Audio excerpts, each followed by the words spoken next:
प्रेरित करते हैं। तो परिणाम मालूम क्या हुआ? जो कथा सुनने के लायक तक जिनका आचरण नहीं है वो लोग अभ्यास पर बैठने लगे।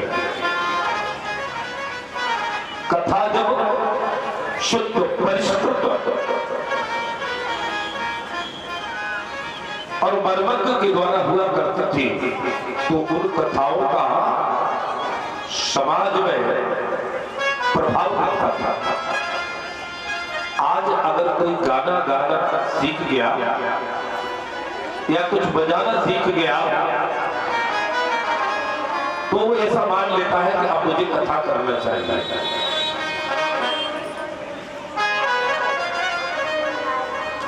पर कथा केवल वाणी का विषय नहीं है, कथा आचरण का विषय है।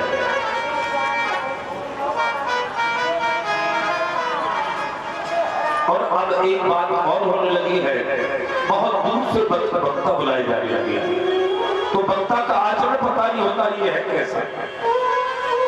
परंतु जब आसपास के लोग हुआ करते थे तो आखिर बात वही तो कहेंगे वो जो जीवन जी रहे होंगे। पर अब ये सब प्रतिकूल हो गया। इसलिए कथाओं का जो उद्देश्य था कि शब्दों से भाव को प्रकट करना, अब वो कथावाचकों के ही पास ही कम रहा है। अतः मनोरंजन की कथाएं होने लगी है। केवल कथा का मतलब होगा नाचना कूदना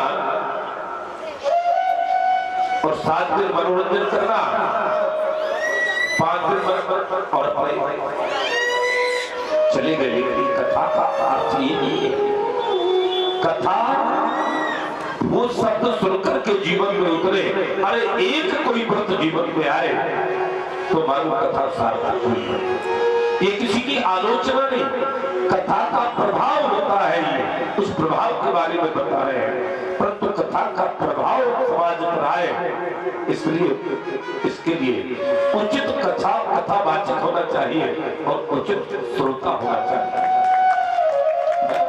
अब उनके अभाव में